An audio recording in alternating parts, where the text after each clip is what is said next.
Welcome to the Erotic Awakening Podcast. If you are offended by adult subjects, we recommend you stop listening right now. Dan and I are getting ready to travel, so we are packing up and have not had time to record this week. So we bring you episode 100, Designing Your Scene with Nayland. So if you've ever wondered why I'm into tentacles, Nayland kinda breaks it down. Hello and welcome back to the dark side. Oops. What are you doing? It's just habit, I guess. Yeah, the habits are hard to break. It is. After doing something for so many times, you get into a pattern. You get into a pattern. So Speaking of so many times, I can just imagine what kind of patterns Dan and Don over at Erotic Awakening have by now. We'd like to send a shout out to Dan and Don of Erotic Awakenings podcast for their 100th episode. wow. That blows my Impressive, mind. guys. Well done. Well done. Keep up the good work. You're one of my favorite podcasts. And the weird thing is, I just realized I've listened to 100 podcasts from you. No wonder why you guys seem like good friends. Anyway, congratulations. We hope to make it to our own 100 sometime in the distant future. But good work. Excellent work. And keep up the amazing and educational podcasts. Yeah, keep it up, guys. I have to admit that I have not listened to all of your podcasts as DA has, but I have enjoyed and loved every one of them that I have listened to. I have a long ride to work. We aspire to be like you guys. Yes, actually. Well, does that mean that you're going to giggle like Don? No, but I'm willing. I'll be the masculine one like Dan. Dan, masculine. Well, I can certainly try. Okay, You know, I'm pretty game when it comes to that. Give us a giggle as as to sign off and to say goodbye. Give a Don giggle. No, I can't do it. Okay. Anyway, enough clowning around. We love you guys, and thank you for the amazing podcasts, and congratulations. Congratulations. On an honor well deserved. Bye-bye. Bye. Welcome to Erotic Awakening with Dan and Dawn, a weekly view of all things erotic. From BDSM to erotic spirituality, from swinging as a lifestyle to simply fun kink, each week we bring you a diverse offering of erotic and alternative lifestyles in its many forms. This podcast includes frank discussions of highly sexual topics. This podcast is intended for consenting adults over the age of 18. If you are offended by this type of content, we recommend you stop listening right now. Hi, Don. Hi, Dan. So here we are, episode number 100. 100. So I guess we've been doing this for a couple of weeks now. A couple of weeks. Well, let's see. If we actually skipped a couple of weeks here and there, so we're on our... God, we finished 2 years. 100 episodes. That's 2 years. That ain't too bad. That's not too bad. And we still got plenty to talk about. First, we do. I was just saying, just try to shut this up. Wanted to start off by thanking Dark Angel and Not Nice for that nice intro that they did for us. Yes. Surprised us with that one. And as... you know, for somebody who giggles as much as you do, you are pretty easy to be brought to tears. I am, especially with this stuff. It was so sweet. That was very sweet of them. It was. So, in honor of episode number 100, we are going to do a couple of contests, free selection from our audio library of... Mm-hmm. Well, it's got one thing on it. They have a selection, but it's one thing. A MP3 selection about leather history, and that is from a workshop that you and I did at the Monkey Puzzle Club. Yeah, some time ago. You can win that or other fabulous prizes. As a matter of fact, we're going to be giving a couple Erotic Awakening t-shirts away as well. Nice. We'll go into that in a moment, and then later we're going to be talking with the fabulous Nayland, who came on the show and did designing to talk to us about designing a scene. And we'll talk a little bit about it. And you think it's a really easy thing. And depending on what kind of scenes you've done, you're probably like, well, what's the big deal? I light a candle, I bust out the floggers, and we go to town, right? Wait till you hear this interview. He made it so much fun to talk about designing a scene, how to get into the other person's mind, and really build a scene that isn't just about a physical, but an entire sensation to wrap around you. Right. Really interesting. So that you both have a lot of fun with it. So very creative. Yeah. And we will not wait too long before we get into that. We have not a lot of time. We're getting ready. Speaking of Monkey Puzzle Club. We got so much going on. Interesting, in show number 100, it wasn't that long ago that we were talking about how things are kind of calm right now. We don't have a whole lot going on. Before the next podcast, I should say, is this Wednesday here in Central Ohio, where we'll be presenting at the Monkey Puzzle Club. Yep. That'll be a class on flirting in honor of Valentine's Day. Yes. So, and also to get people in the mood for Friday. So Friday we have Winter Wickedness. We do. And we'll be broadcasting live from that event, which I think is a first time for an event. It is. At least for a kink event. I mean, this isn't one of those tech events where you have 18 people podcasting about it as they happen.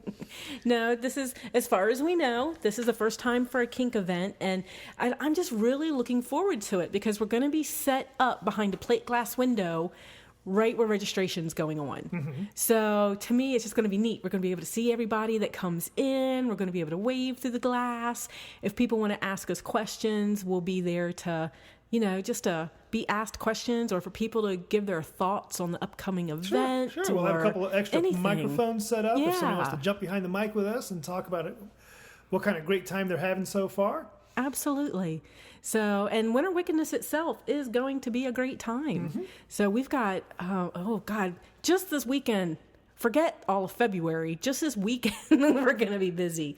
So we're not doing Scarlet Sanctuary this time, but there will be ceremony space set up. So you and I will be doing a legal wedding that's mixed with a collaring and a gifting of boots and a induction into a leather house, and there's going to be a couple of more ceremonies going on that Mr. Sherry's doing, and we're going to be podcasting and interviewing and all kinds of neat stuff. Yes, we will, and flirting and flirting perhaps, and Master Eric and Slave Amber, if you're listening, you've got 3 or 4 more days. 3 or 4 more days. Not that I'm trying to make you nervous or anything. I think they're nervous enough on their own. They probably are. So here we are, show number 100. I want to mention that we still have, I think we have doubled our listeners in the last 100 shows, from 4 to 8 people. Nice. If you'd like to tell people about the show or help us get the word out, you can do that by rating us on iTunes. Head over to iTunes and just give us a couple stars. Sounds good. You could give us 5 stars if you wanted to. That would be really nice. That would be awesome. You'd be fucking Mr. Awesome if you gave us 5 stars. You could be okay and just give us 3. That'd be okay. Or you could be super awesome. Yeah, super awesome. Don't make Dawn cry. So rate us on iTunes. You can also lick us on Facebook or tweet about us lick us on Facebook. Or twat about us. You could lick us or twat us. Either way, whatever you're more comfortable with. Awesome. So, but you know what? That's not all we've got going on in February. No? Why did we schedule so much before Dallas? So we got Monkey Puzzle Club this Wednesday. We've got Winter Wickedness this weekend. A couple of weekends from now, we've got the Prestige Club, where we're going to be doing an afternoon on sacred sexuality. So that's going to be a lot of fun. We are going to pick up Karen, my other significant other, and Scarlet Sanctuary co-host, and we will head down to the Prestige Group and do a full day of sacred sexuality. Right. A lot of history, terminology, how to bring sacred sexuality into your life, into your scenes, some examples and hands-on experience of what to try, and sacred touch. It's going to be a lot of fun. It is going to be a lot of fun. And it's really interesting. And here we are, 100 shows in, to think we've had the opportunity to have some really neat people on the show. Mm-hmm. I just mentioned Karen. She's been on 2 podcasts, I believe. We've had Julia, the rope goddess. Yes. That's my new name for her. Goddessy with the poetry. We've had tons of people. We've just had tons of people. And it's been really fun to meet all these people and interact with all these people. Mm-hmm. You don't have to have a podcast to go get involved in the community and meet all these people. Very true. I have found that most people, especially, a lot of the presenters that we've met, regardless of the fact whether we're podcasting or we're just being fanboys, mm-hmm. are very open and willing to talk to you. Yes. I think this is really just a, go out and get involved in the community sort of thing. It's been very positive for us. I don't think we could have made it this far without support of the community or being in the community or absolutely without thinking we're freaks of some sort. We like some weird stuff. It's nice to know that other people do too. Oh, absolutely. You know what? There's, for example, let's say you happen to have a fetish, like you like tentacle sex, right? Yeah. If you don't know anybody else who's into that, people consider it strange and weird is the only way you hear about it, or it's the guy that gets killed on that CSI show. Right.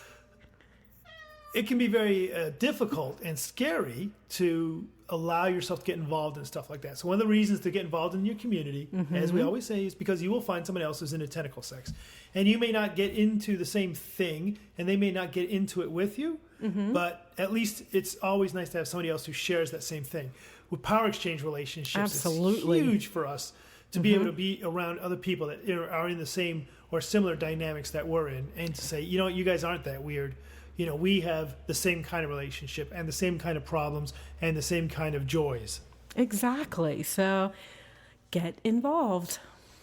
If you would like, so one of the first contests I want to mention is the Erotic Awakening audio library selection. Nice. We have so what we did for as we mentioned, we went out to the Monkey Puzzle Club. We did a presentation there on leather history. Right. And some of the protocols and who gets to wear a cap. Right. It was treat your leathers. It was a lot of basic stuff because we were really presenting to the kink community. Mm-hmm. And this happened right after you were presented with your master's cover. Mm-hmm. And everybody was all interested. Right. Say, wow, that was really weird. What was that about? Exactly. And it gave us great opportunity to share some of this with the more kink-focused community. Mm-hmm. But we had some leather people there too, and everybody asked a bunch of good questions. Yes. Had some great feedback. Exactly. We took that presentation, we purdied it up with a bow and some music and stuff, and we put it in this little audio library, a little MP3 version. Yes. So that's our first contest, a copy of the audio selection leather history, or leather protocol, I think we called it. I think that's what we called it, but there's a lot of history in there too. Mm-hmm. So how can they win this MP3, this audio selection? They can win this audio selection by tweeting Erotic Awakening as a hashtag, and that's where you use the #3 and the word Erotic Awakening, or shove it together to make it one word, mm-hmm. and the hashtag leather history. Nice. And that's all you got to do. And we will do a search for people that have done that, and we'll pick one at random, and you will get a gift certificate to get yourself some leather protocol audio selection. Sweet. So all they have to do is to put 2 hashtags on there. Yep. Okay. But that's not a T-shirt. Oh. To get the T-shirt, well, hold on. I'm gonna squeeze this out a little longer. So we're giving away T-shirts. We're gonna give away 2 T-shirts. Okay. Or 2 different ways you can get them. Sweet. But before we get that, you might want to get a hold of us for any other reason. You might. For example, you could find us on Twitter as Dan and Dawn. Nice. Or you could leave us a voicemail at 206-309-0054. There's all kinds of other ways to get a hold of us, like email or Facebook or all this other stuff. Head over to eroticawakening.com to find them all. Sweet. Do we have a question of the day today? I'm sure we can pick out something. We actually have a list of questions. Well, I like this one. Throw a dart. I will throw a dart. I will throw a dart at you, and I will call it a scene. As long as I get to bend over. I seem to recall we saw a scene in Chicago at one of the events up there. It was a person was in the corner with they were naked, female person, with facing into the corner of the wall. So you saw their back and their buttocks and the back of their legs. Right. And the scene was the people that were with this person, there's like three other people, took these blowguns. Yep. And shot darts into the person.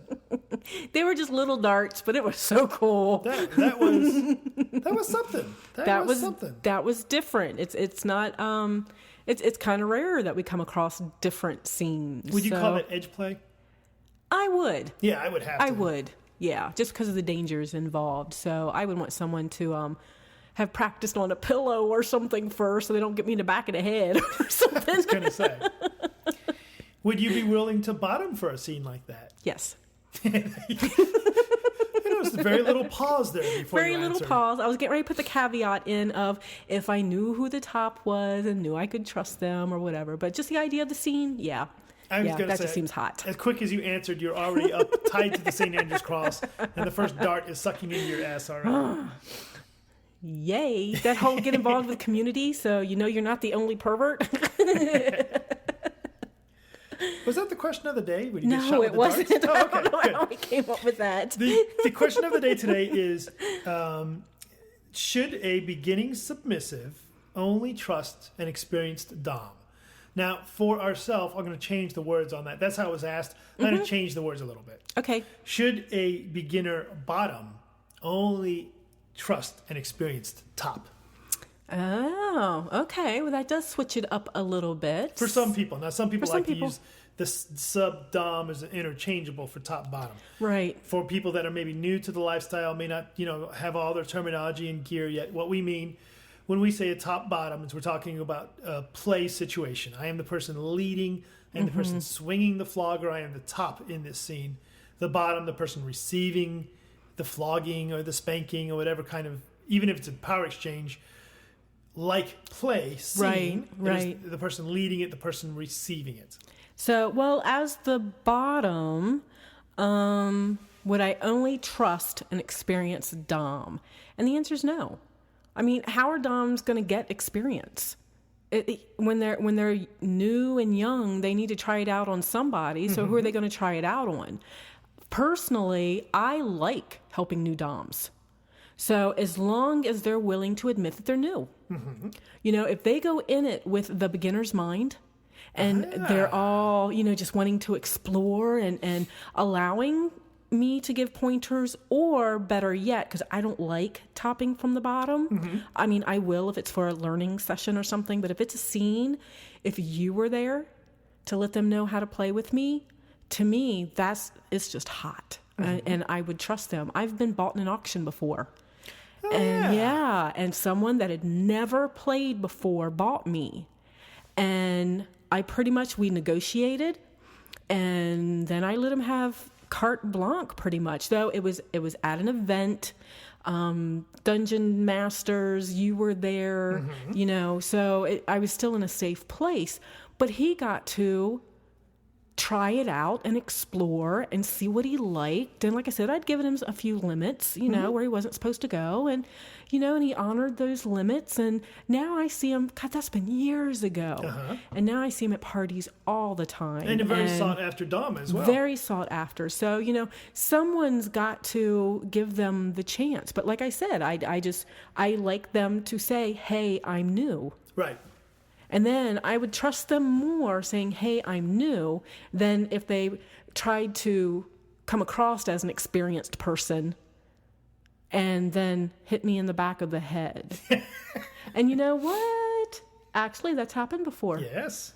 Actually, that has happened before. Someone that convinced me he had a lot of experience.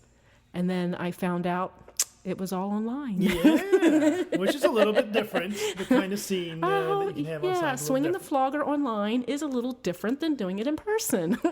And you know what? A bottom can tell. Yes. The other thing I want to add to that, I think that's a great answer. The other thing I want to add is if you are a novice or new top, that's fine. Be okay with that. Make sure you claim that, recognize that, be that new person and say, yeah, I'm new to this. And don't try and give yourself more credit than you are, than you rightfully should have, right? And allow yourself to be new. There's nothing wrong with being new. Experience that newness, right? Some of the negative part about being around for a little while is you forget to, as you said, have that beginner's mind. You forget. Right. And Lee Harrington, who we've had, matter of fact, a host on the podcast recently, taught me not too long ago the importance of continuing to go to classes. Even though you've been around for a little while, you just keep going to classes because you never know what you're going to learn. Right. So that's very cool. So agreed. Wonderful answer, by the way. So, and I just had this guy pop into my head as well that was in one of our classes recently, a couple of months ago, where he was upset because he is a new Dom and said he couldn't find anybody to play with him. Oh, yeah, I remember that. Yeah, and I just looked at, he goes, nobody wants to play with a new Dom. And I'm sitting here thinking, I do. There's actually a few of us, that would love to. And, and later in the dungeon, even though I admitted I liked playing with new people, he didn't come and ask me. Yeah.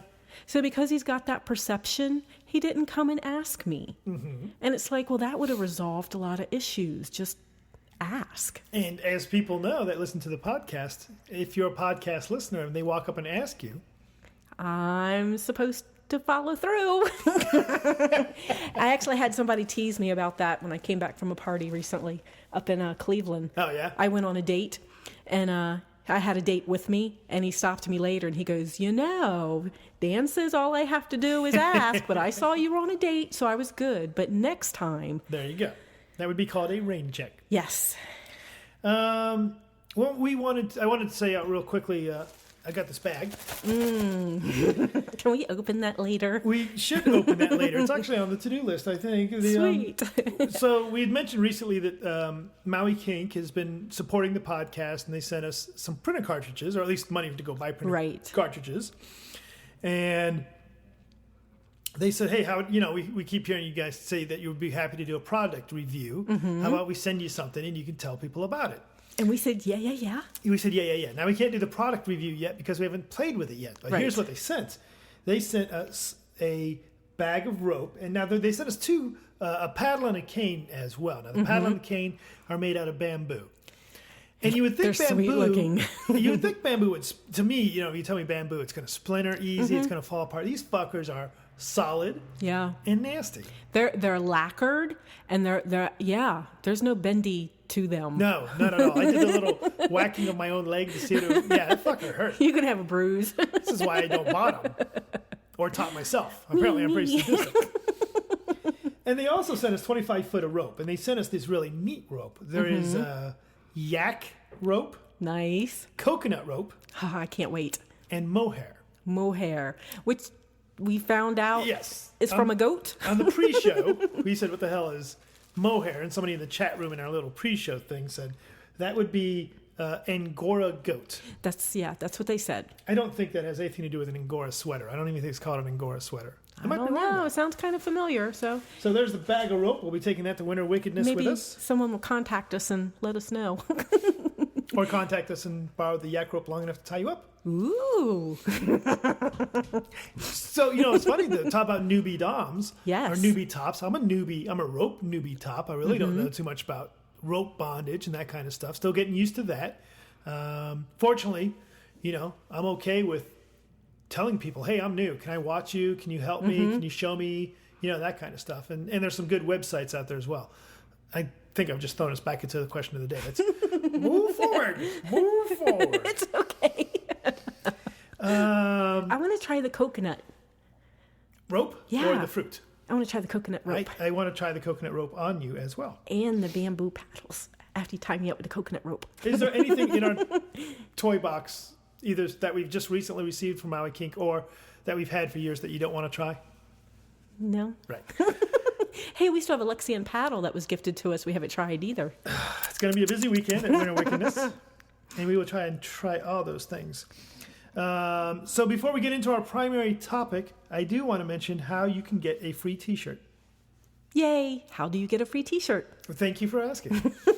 So there's two different ways, two different contests to get a free t-shirt. One of them, if you're into the Twitter or the Facebook. Okay. Go on to the Twitter or the Facebook and do the hashtag Erotic Awakening. Right. Where that's the #3 and Erotic Awakening is one word. Mm-hmm. And a random hashtag. And you can just go hashtag random if you can't think of one. Doesn't matter what it is. Don't care. And your favorite podcast episode.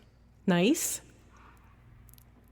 That's good. It's in 140 characters. 140 characters. Ought to be interesting. In Twitter. I think in Facebook you can do as many damn letters as you want. No, there's a cutoff in Facebook Okay. too. Yeah, because I tried to do a long one today and it wouldn't let me. A link to the podcast would be a good idea as well.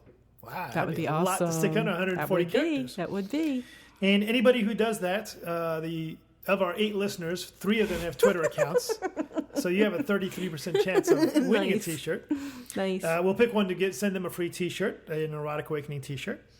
And if you don't like the Twitter or the Facebook or computers in general, I don't know how you're listening to the podcast, A, but B, you can instead simply call into the podcast and leave us a message, something that we can play on the next podcast. Nice. And we will pick one of the people that do that.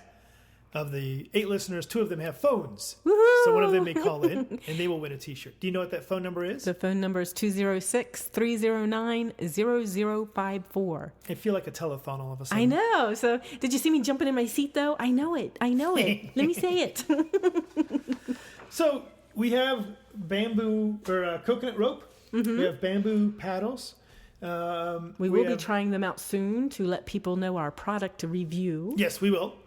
And we have a variety of other toys. Yes. So when we have a scene, do we just whip out the toys and start swinging? Oh, no. Not usually. No. It really, well, sometimes we're a little rushed. When you and I were doing our flow testing not too long ago, trying to find your G-spots and squirt testing, tell me how you would prepare the room for that. So, well, what I would do is light candles and set up some music and turn the lights down low. And since it was a squirting thing, I added towels to the bed and the floor and the wall.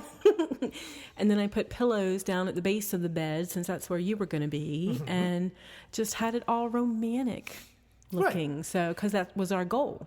And I would brush my teeth and put on a nice black shirt and my heart boxers and my goggles. And I would, all right, I didn't put on goggles. The goggles was for wishful thinking. Or boxers at all, but that's besides the point.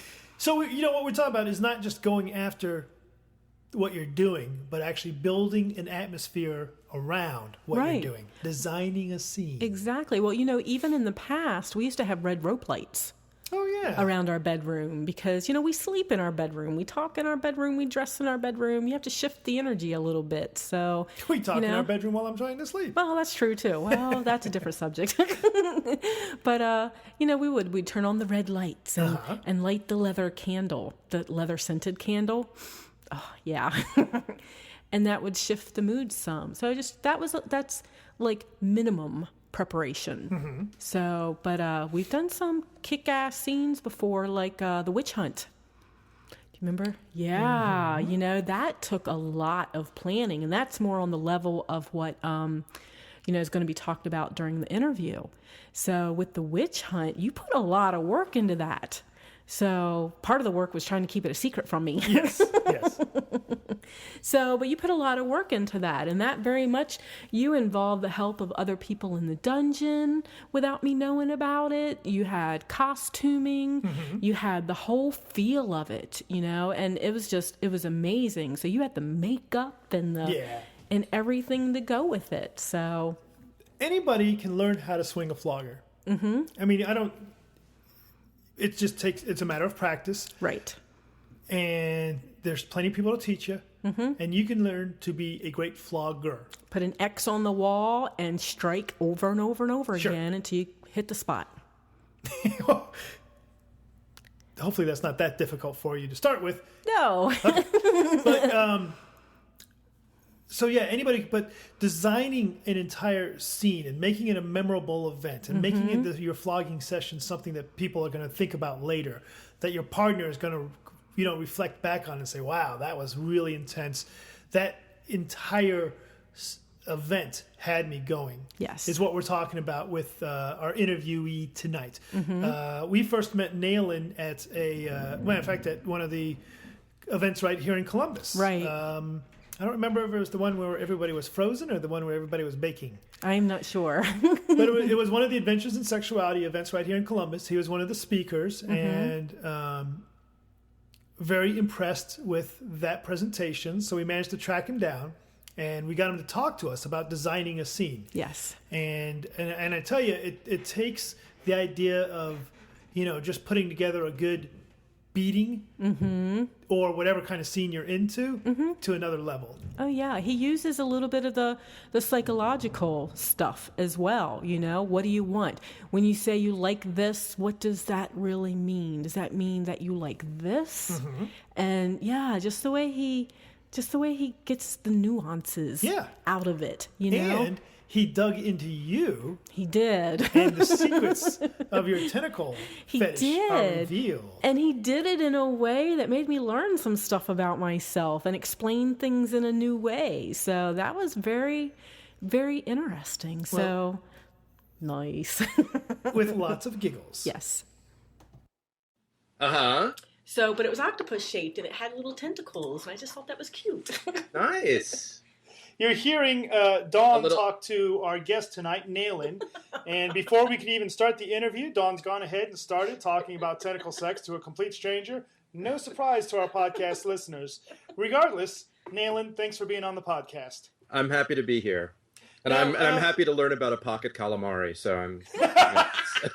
Pocket calamari. I like that. Nayland, Dawn and I first met you back in... a year or two ago here in Columbus, Ohio, when you were presenting in one of the Adventures in Sexuality events. And I said, oh, don't you remember me? I was the one fawning over, that was a great presentation, Nayland. And oddly enough, I can't believe you don't remember one of the hundreds of people that do that. But that's fine. And I remember the ones that that look at me with a sort of disappointed air. Those are the ones that I can't get out of my mind. As fellow presenters, we totally dig that. So we asked you on the podcast today to talk about designing a scene. Now, I think a lot of people think of it, when we talk about a scene that. What is there to design? You grab somebody, you bend them over, you grab a toy, you start swinging. Right. And we've got a lot of new listeners, amateur. I don't want to use the word amateur, but people just getting into the scene, and like Dan said, they're like, "Oh, we were supposed to design something." So I take it that you're under the impression that there's more that we could be doing other than just bend them over and start swinging. I think it's true. I teach a class on this, and the way that I sort of frame things in the class is that I do it from very selfish reasons. I'm a person who believes that BDSM is in many ways almost like a kind of performance art. And that's what I do in my other life is I'm an artist. And so I really approach the way that I play with people in the same way that I approach making a piece. And so this idea of designing a scene or sort of putting it together is really my selfish way of trying to get there to be more interesting, weird, kinky, artistic people out there for me to play with. Okay. So that's sort of the approach. But I think that one of the things that I try to talk about in the class is that a lot of times you hear phrases in BDSM like negotiation or role play or things like that, and it's very easy for people to get sort of nervous and hung up and kind of put off of those things. Mm-hmm. Because there's certain things that you can do with someone with very little planning. But there's ways that you can go much deeper with that person if you do actually plan a little bit. And okay. I think one of the ways that people get hung up is that we're really taught early on that sex is this natural thing, that you should sort of know how to do it. You know, since it's sort of an animal thing, you should have it figured out. But the truth is that it's like dancing together. You need to actually develop some level of conversance with your partner and some degree of rapport and skill if it isn't going to be just sort of perfunctory. Oh, that makes a lot of sense. And the funny thing is that I think Dawn and I approach it from a perspective of making your scene more sensual. Mm-hmm. But I think it might just be terminology that we're using because we talk the same language as far as getting deeper into a scene. So, So when you talk about designing a scene, is this sort of thing that you hold back for just your long-term play partners, or do you put that kind of energy into someone you might be playing with only once? It really depends on what it is that we're going to do. If I talk to somebody and they really like getting hit, and that's pretty much it, then I can do that pretty quickly. There's still some questions that I would ask them, but for the most part, that's a pretty easy thing to determine. If it's going to be anything that's at all psychological, and that's a huge turn on for me is psychological play, then that really requires a longer conversation.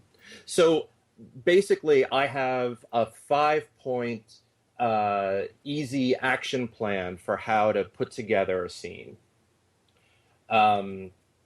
So should I give you the 5 points? If you don't mind. I'll walk you through the 5 points. Okay. So I've got a quick question for you, though, before I Sure. forget. And you'll probably answer it in the 5 points. But do you design a scene around the person or around the idea of what type of play it is? The short answer is both. Okay. And I'll take you through the process. Fantastic.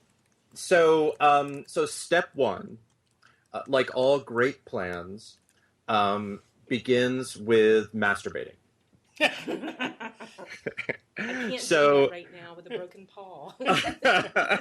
I'm sorry, but file this away for later on. I'm sure that you'll get another opportunity to masturbate later on. The trick is, though, the idea is that you masturbate with a purpose.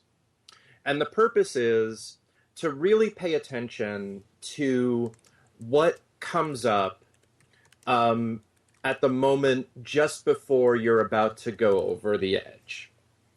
So a lot of times there you are, you're sort of masturbating and you're kind of thinking about a scenario, and it's almost like you're starting to assemble the cast of a play or something, and you're bringing this person on and that person on, and they're doing that, and things sort of build and build, and then there's the point where you're just about to go over, and there's something that sort of crystallizes in your mind. There's a particular quality to the image or the impression that just sends you over the edge.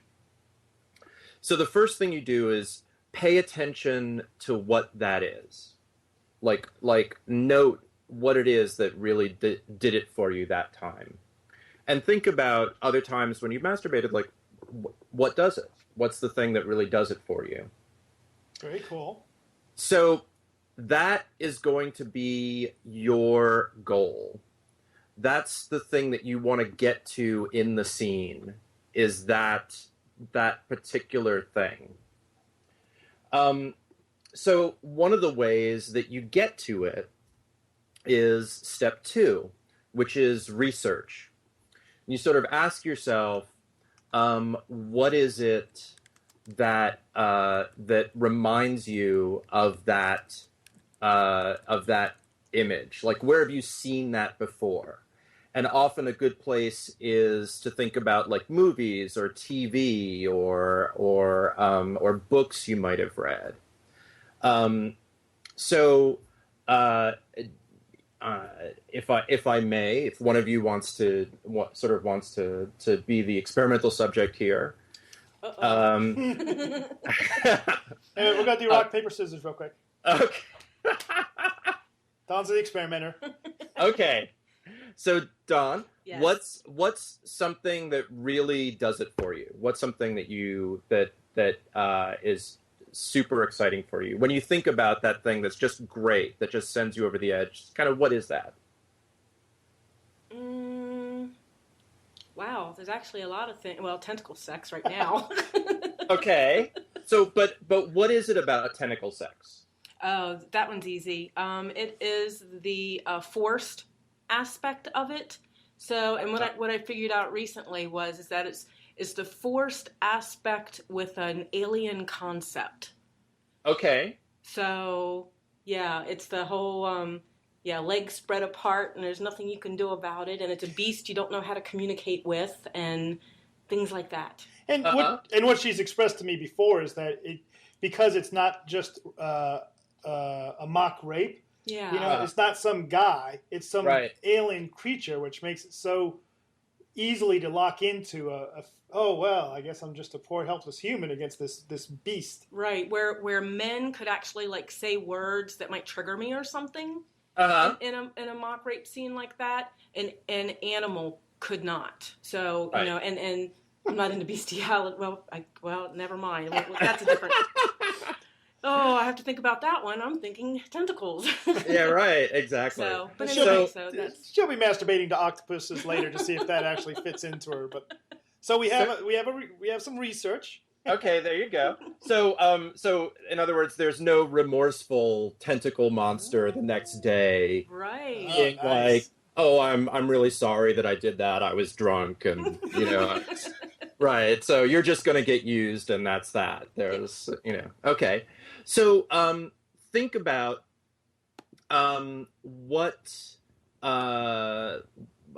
where you've seen things that remind you of that. Like, do you have a particular movie or something where you saw something like that? I guess that would be, how's it pronounced? Hente? So like that sort of cartoony. Le Blue Girl, I think, is the movie she is referring to. Yeah, it's a whole monstrous beast that comes out with the Right. There's that one that's like that's some unpronounceable word in Japanese. It starts with a U or something. I just remember this series from years ago that kids turning into demons, lots of tentacles everywhere. Yeah, that's probably the same one, or they've all got the same theme. Okay. So we have that. We have what's important there is that you talked about the feelings of the sort of alienness, the inability to communicate, things like that, which are things that could be useful later on. Okay. The other thing that I always ask someone if I'm going to play with them is, first I ask, okay, there's that scenario, but what are like 5 things that you love to do in a scene? Like 5 activities? Like it could be impact, it could be bondage, it could be, what are just some things that you just love to do? Okay, punching. So things like impact, punching, caning, paddling, things like that. Slutty play, kind of like fisting. Okay. That type of realm. Absolutely being dominated. That makes any of those things work. Okay. That's why it's actually hard to think of certain things, because the whole dominated part has to be involved in there. Well, that's okay. We figured out that you're going to be dominated, so don't worry about that. We're trying to hone it in a little bit on some stuff that you like to do. So punching, paddling, impact like that. right? The sexual. Did we say bondage, yes or no? Bondage to a degree. We use psychological bondage more than we do physical. Okay. Usually. Cool. So, but I'm sure that could be part of it easily, especially in a tentacle sex fantasy. That's, the whole part of it. Well, you were just talking about that being immobilized and open Right. and being unable to do anything. Okay. Right. So that would make the scene work. Absolutely. Okay. So then I would ask, what are some deal breakers? What are some things that if they happen in the scene, you walk? See, usually that's language. That's why I like the whole alien aspect of it. So someone talks, you at the scene, forget it, you're gone. It's specific words. So not just talking, but specific words. So, yep, age play, definitely a deal breaker. Okay. For me, I understand it. Everybody Right, else, right. That's just me. The smell of alcohol. As in liquor, alcohol. So, not much else. See, it's the... Okay. Yeah, like I said, a lot of it would be covered with words. Right. Degrading words, things like that. Okay. So, I ask it in that way because I always have a hard time when people frame things in terms of limits. Okay. Because a lot of times people will use the term of a limit for a particular activity, but everybody does that activity very differently.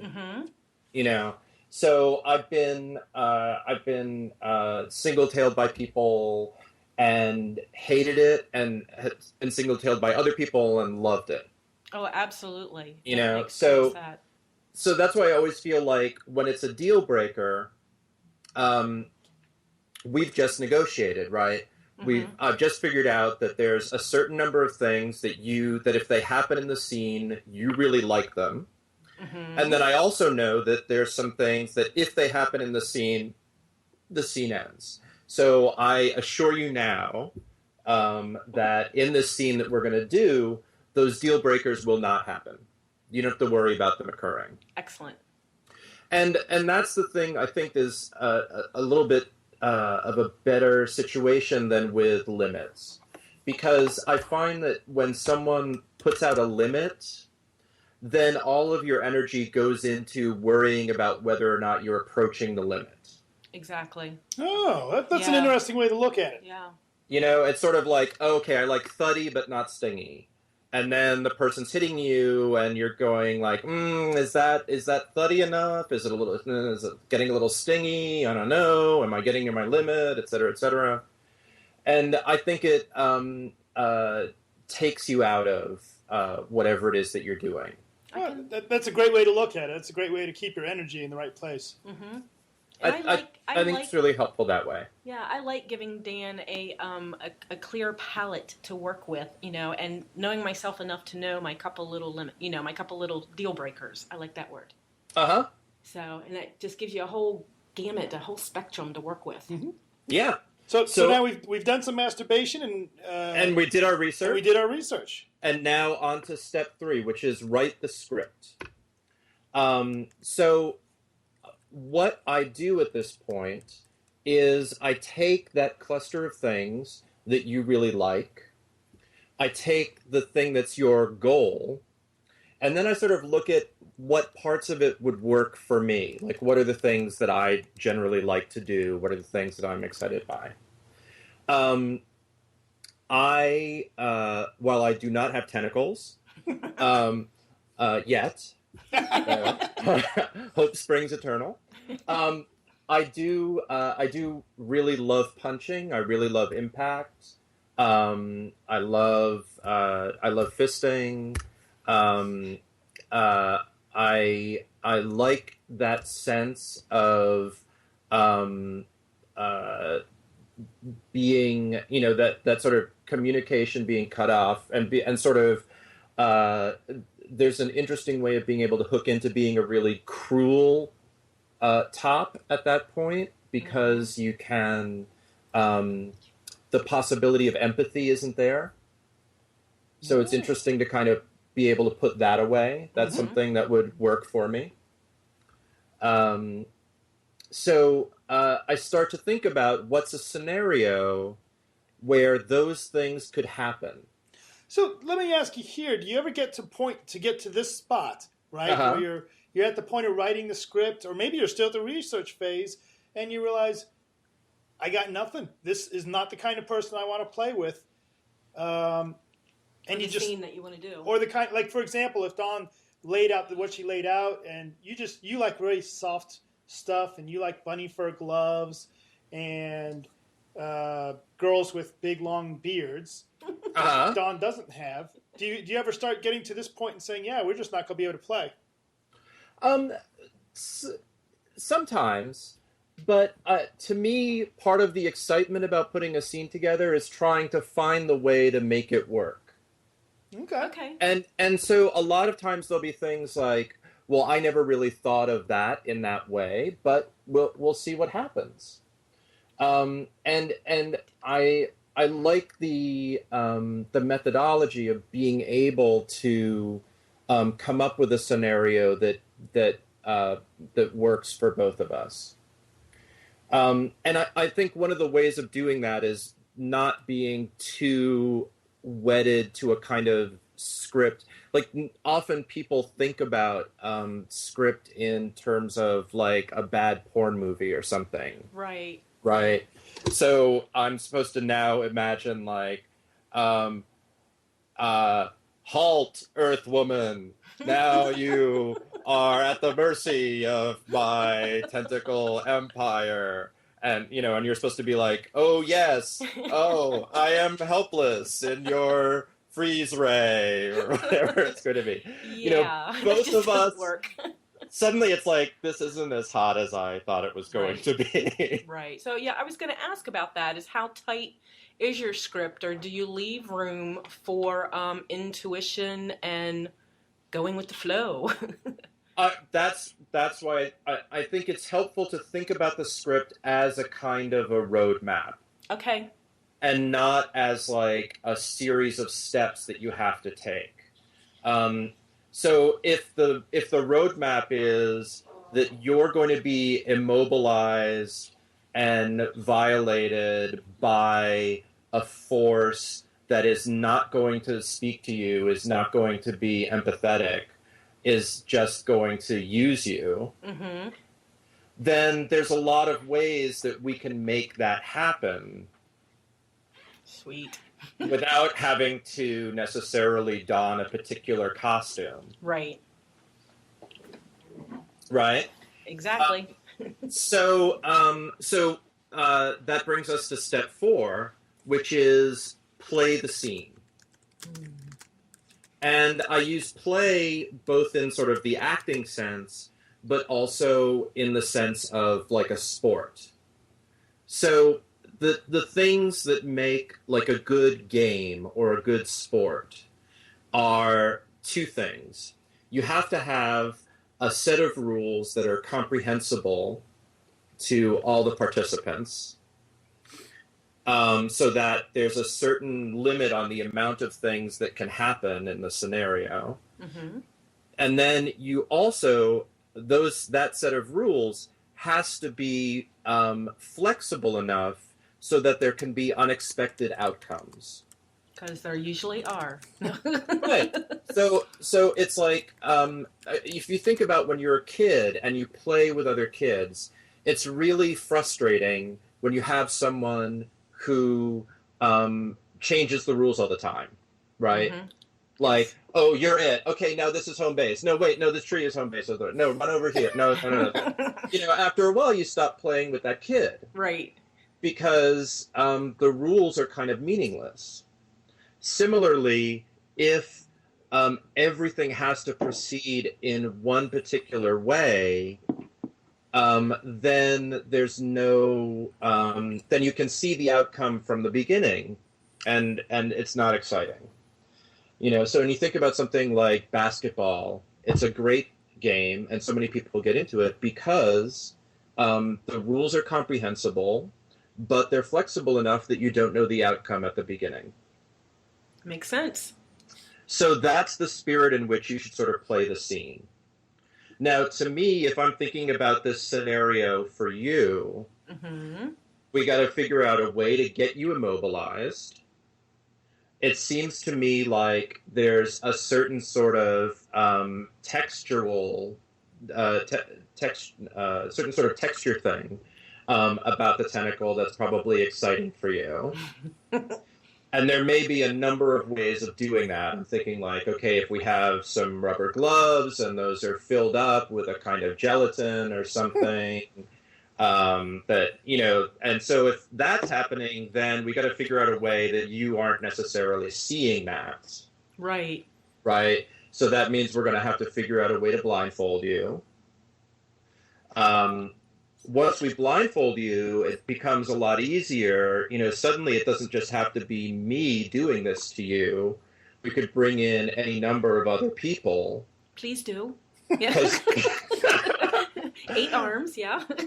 Exactly. You are still getting me laid tonight. I don't know. Yeah. This is just... So I think I sort of like the idea of you being able to identify like one limb and then, oh, okay, there's the other limb. And then suddenly, wait, there's another one and another one. That could be like definitely a way that it could be fun for you, is trying to figure out like exactly how many tentacles are involved in this scenario. Nice. Right. And then we get you to that goal of being being helplessly violated by an alien force. And then we kind of got to figure out how to get you sort of out of that. That would probably require a little bit more conversation. But, all those people come back from those abductions and they're just sort of by the side of the road and somebody picks them up and they have a tale to tell. So maybe that's the way it all sort of resolves itself. Nice. Anal probe. Right, exactly. Oh my God, so much probing. Yum. So before we leave this point, and I guess this is somewhere in point 3 and 4, in designing the scene and writing the script and setting rules, although your rules are flexible, is there any concern that you're limiting the creativity of the scene? That we've got our likes and our deal breakers, but let's say in the middle of our tentacle sex, somebody happens to be walking by with a hot caramel sundae, and you're like, oh, well, here's the alien spit. Yes. Oh. So when you write the script, do you feel bound to stick to it, or is there some room for inspiration along the way?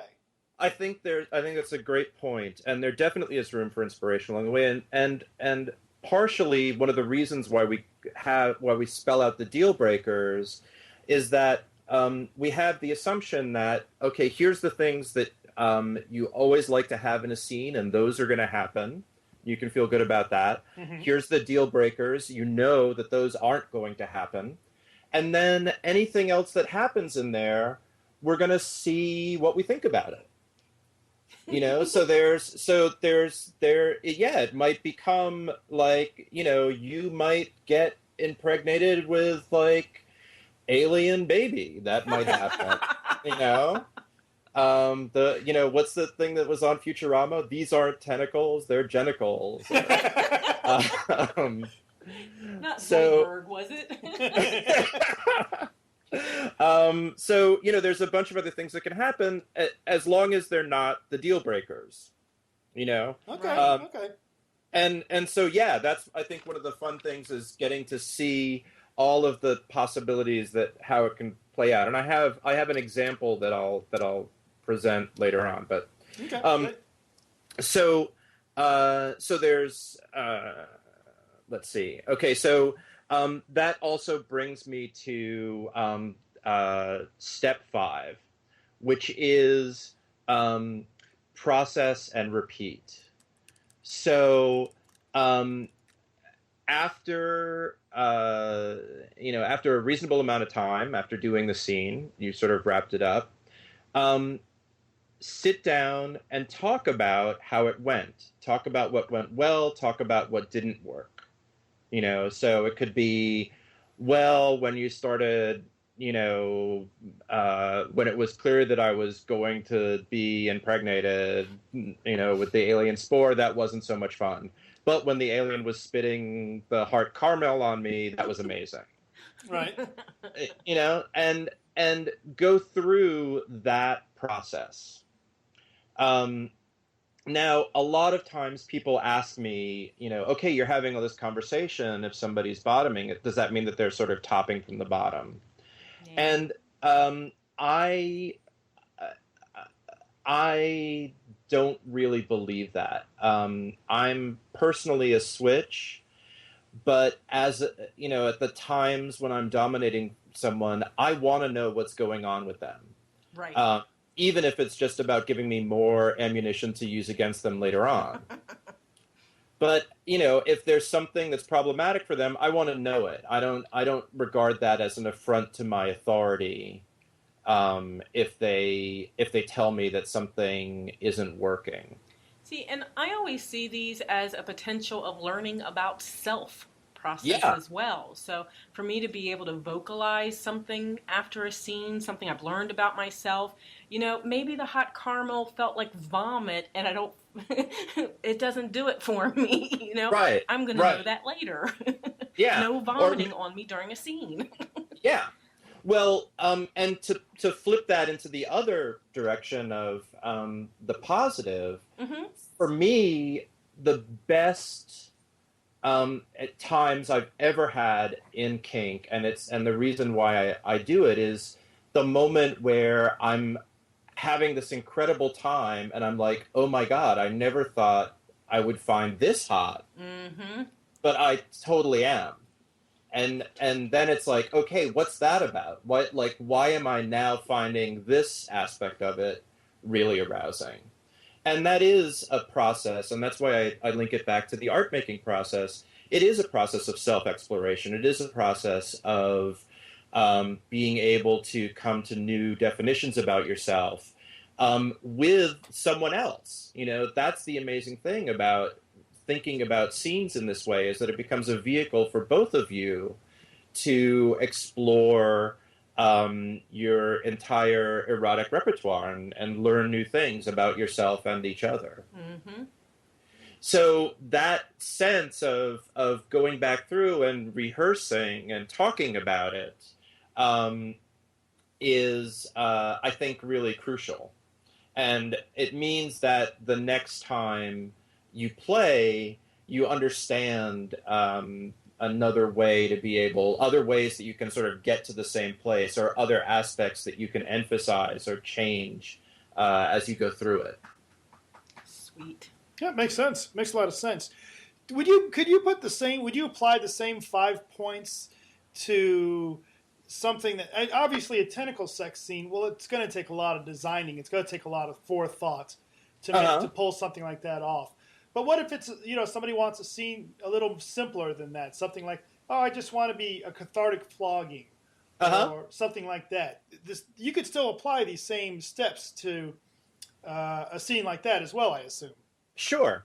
A lot of times, like, for example, I've done it with people who are really, say that they're into, like, objectification, for example. I had someone who said that they were into objectification and that they were sort of into bondage. And so I was asking them, okay, well, what about objectification is hot for you? And they had a really interesting response. They were saying, like, well, I like to be useful. And I like to think that I'm fulfilling a function. For me, being an object is not about being less than somebody else. It's about being like kind of the best at what I can do. So I did this thing where that person was my footstool. But the thing about them being my footstool is that they needed to know that they were really good footstool. Right.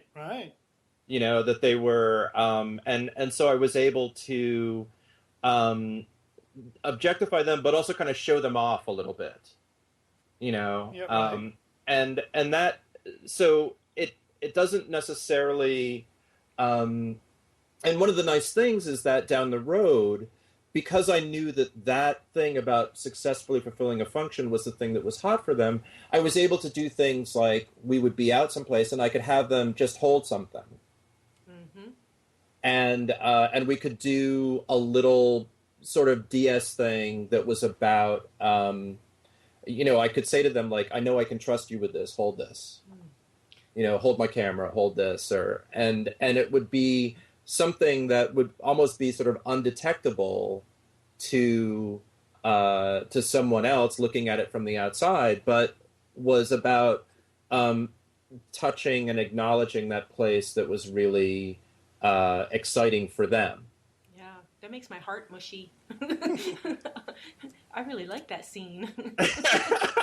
Just little simple stuff like that as well, you know? Yeah.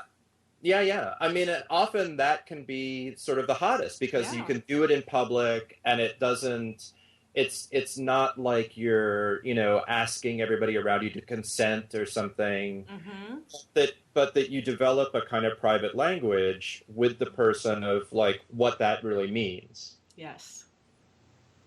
So, agreed.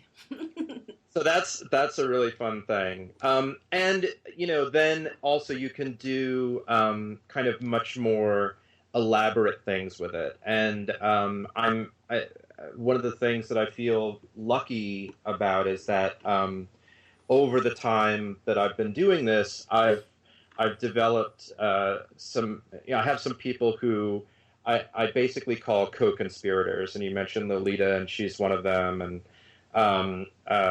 you know, there's a couple of others. I can actually tell you about a scene that she put together for me, actually, where I was bottoming to her, and it was kind of a great version of this. Mm-hmm. Do tell. We did this a couple of years ago at a play event that at one of the camps. So it was an outdoor event, and one of the things I like, I myself like some objectification. I like some humiliation play, and I also really like CBT. And so she put together this scene where we were out at a craft store. We were at like a Michael's Crafts, important location for all your kinky needs. She bought like a bunch of those, you know, those glass marbles that you put in vases. They're sort of, you know, to hold plants up. So she got a few bags of those. And we went to camp, and she bought, it was weird. I couldn't tell exactly what was going on. She bought traffic cones, and she bought a few other things, and I was like, what the heck is going on? So she brings me over to to one of the roads, and at this camp they have a cab service, right, to get you from one side of the camp to the other. There's these golf carts to bring you around. Right. I know where you're talking about. Yeah, Go ahead. Exactly. So so she brings me over, handcuffs me, and then she has a metal bucket, which she attaches to a ball stretcher that I have on.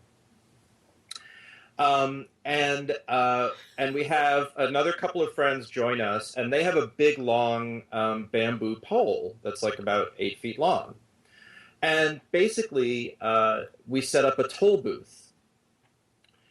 And so for anybody to use the road in any direction, they had to make a deposit in the hole, which was the bucket, and the tokens were the glass marbles. So once they like dropped something in the bucket, they the gate lifted, and then you could get through. But it's hooked to a ball stretcher. On me, yes. Ingenious. You should see the look on Dan's face, though. He's crossing his legs and backing away from the computer. Believe me, I saw that look. It actually, it was hilarious because there were these guys there who were like sadists, who were evil doms, and except that their bottoms were all women, so they would be like they would come by and they would like gingerly drop the thing in the bucket and go like, sorry, dude. Like, And then you would have these other people, like, somebody came by in their truck and they were bringing a lot of stuff through, so they wanted to like deposit a whole rock. Oh my God. Like, could I just use this as Easy Pass and go through a number of times? People were like lining up and going through and then coming back and going, So, Wow. I mean, so this is exactly, what I mean by here's a situation where the rules were really clear to everybody. Mm-hmm. But there were all of these different ways for people to play with it. Absolutely. Very cool. Kind of neat because I can picture the environment and see the pole. Yeah. Oh, Yeah. Excellent. You see, I would not have gone through that. I would have gone around, and I would not have paid the toll for you. I would have been, dude, I'm there for you. I will stay on this side of the street. I'm okay over here. I don't need anything over there. But really, that's probably not what you wanted out of that scene anyway. Well, at a certain point when you're bottoming, it's not so much about what you want, right? Exactly. It's what you get. Sure.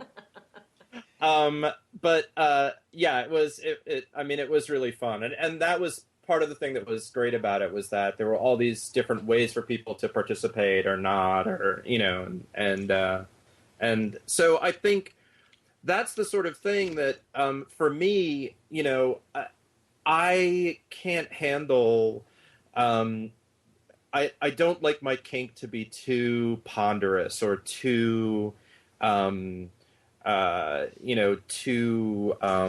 serious at a certain point. If there's no room for people to have fun with it, then what's the point? I can stay home and do homework, and be bummed out. But it's, for me, if I'm going out to play with somebody, I want it to be exciting and fun for them, and something that's kind of a growth experience. Very cool. Excellent. Well, you've put a lot of thought into this, so. Well, let me ask you one last question, if you don't mind. Sure. Sometimes I'll go to events and I'll see, and good people, good friends of mine, but they'll have like 6 play scenes set up in a single night. Uh-huh. And they'll wrap somebody up and they'll beat them and take them down and sponge them off and move them on and grab the next person and then et cetera, et cetera. And that's not to say that these are good or bad scenes, it's just the way they do it. Do you ever get people that scene like that look at you and the amount of effort and forethought that you put into scening and have them look at you and say, man, you just don't get it? You're doing too much work. I think it's true that there are people that probably are not interested in playing with me because they don't know exactly what they're going to get. But that's fine. I think that I really do believe that there are 2 kinds of people in the world. I think that there are people, or certainly in the kinky world, I think there are people who use kink to expand their definition of themselves. And I would say that I'm in that camp. Mm-hmm. And there are people who use kink to confirm a definition about themselves. And so there are people who, I think, use like the category of being a dominant as a way of not having to ask questions about themselves. It's like, I'm a dominant, this is what dominants do. I'm with a submissive, this is what submissives do. We don't have to ask any more questions. We know what the rules are. This is how it all goes. Mm-hmm. And I'm not one of those people. And I've played with people like that pretty, early on in my time in the scene, and it wasn't satisfactory for me, and it wasn't satisfactory for them. So I don't think that that's wrong. I think that people just use it for different sorts of things. Right. I agree. Very cool. Well, and I tell you, if you don't mind, I absolutely will quote you on expand who you are versus confirm who you are. I love the way you put that. And what a great interview this was. I very much, we are in the camp of give it some thought and build something memorable. Oh yeah, we've got some stories. and you definitely got Dawn squirming on just the interview process was a scene for her. Just well, isn't that great? It's great to have stories. I think that's fantastic. Yes. Nayland, if I wanted to bring you out to present on designing a scene or some of the other great stuff you've done, I loved your food presentation, and I hear you do a hell of a cigar presentation. How would I get a hold of you? You can find me on FetLife. Under Nayland, Nayland. I also have an occasional sex blog called Kicks from the People's Burrow, and that's thepeoplesburrow.com. I am on that sex blog, as a matter of fact. And see, there you are. We'll come up with we're going to how you came up with that name on a different session. Yeah. Nayland, thank you very much for being on the podcast tonight. It has been a pleasure to talk to you, to get to know you a little bit better, and hopefully you'll be in Columbus at some point, or we'll run into you at some point, and we can put on that Zoidberg mask and see what happens. You still got Zoidberg. You all still got Zoidberg. Love it. Don't get me started on that. It's actually who I want to be is Scruffy. If I could be anybody, it would be Scruffy. I have such a janitor fetish. Yeah. Fantastic. Nice. All right, Nayland, thanks again. Okay, take care. Bye.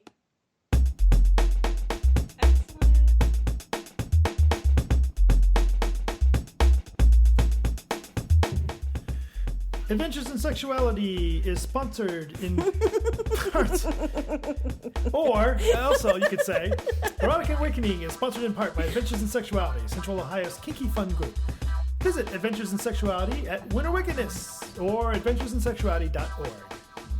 Want to be a part of Erotic Awakening? Want to share about your favorite kink, an event, podcast, or book? Toss us an email at dananddawn@eroticawakening.com. Let's hear what you have to say. Erotic Awakening appreciates the support of Maui Kink, creators of distinctive and superior toys for the kink and BDSM community. Visit them at maukink.com, and don't forget to select that you heard about them via Erotic Awakening in the checkout form.